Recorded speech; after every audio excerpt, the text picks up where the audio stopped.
Non mais ils sont hyper contents que je me sois mise au stand-up, hyper enthousiastes, alors qu'ils sont jamais enthousiastes. Ils sont à l'âge où ils passent par 2 états. C'est entre la flemme et entre la gênance. Alors là, hyper enthousiaste, ouais c'est cool maman, ça va te faire du bien, ça va te remettre en forme. Bon, ils ont rien pigé, ils ont cru que je me mettais au stand-up paddle. Alors que ça n'a rien à voir. Je veux dire, le stand-up paddle, t'es debout tout seul sur une planche à la vue de tout le monde et t'as l'air con.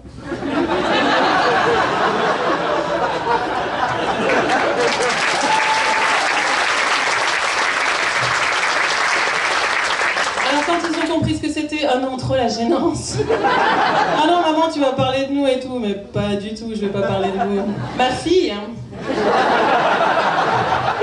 Quand elle était petite, elle avait une poupée qu'elle avait appelée Cyprine. Elle adorait ce mot Cyprine. Elle m'a dit, le jour où j'ai un enfant, je veux l'appeler Cyprine. C'est super, tu lui donnes un bon début dans la vie, ça va bien. Alors je me demande dans quelles circonstances elle a entendu ce mot, parce que moi j'ai dû attendre mes 30 ans pour comprendre que c'était pas une île au large de l'Italie. Par applaudissement, je dois expliquer le mot Cyprine. Non, ça va. Ouais, lubrification vaginale, excitation féminine, c'est un sujet glissant chez vous. Non, la Cyprine, pour te rappeler, c'est comme l'eau dans la piscine. S'il n'y en a pas, faut pas tenter le plongeon.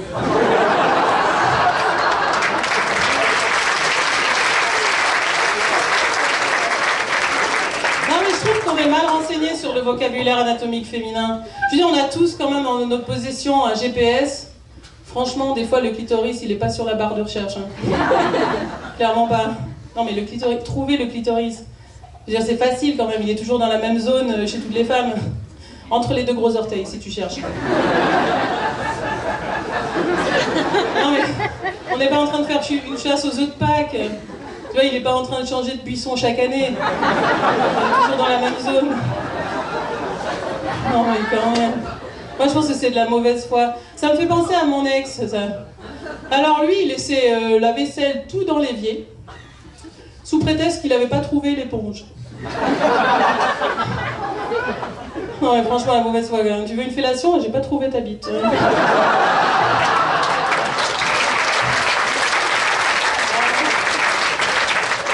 Ah, moi, j'en connais un qui fait tout pour qu'on trouve sa bite. Non, je parle pas de Greg.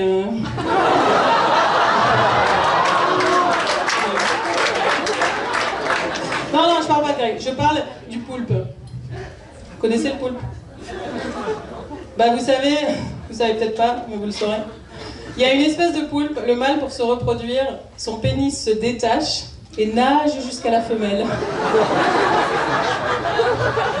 Alors je sais pas comment ils gèrent le consentement chez les poulpes, mais la nature a quand même inventé le harceleur de rue 2.0. Avec bite en Bluetooth.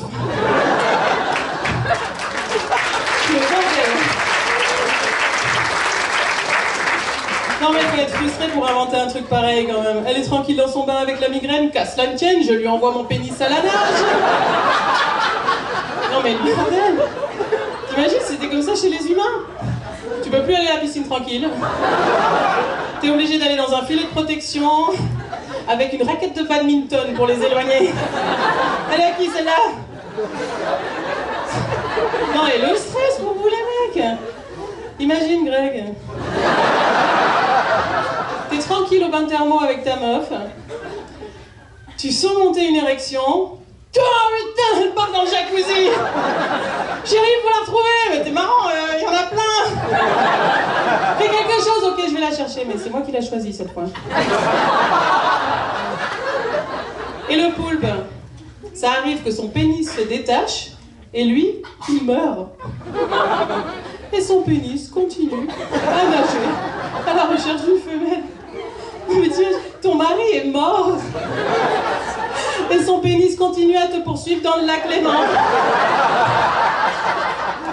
Vous pensez à ce genre de truc? Moi j'y pense. À tous les pénis résiduels dans le lac Léman qui nagent à la recherche de l'âme sœur, qui trouvent que des hameçons et qu'on pêcherait par inadvertance. Vous y pensez? Eh ben, vous y penserez la prochaine fois que vous mangerez des filets de perche.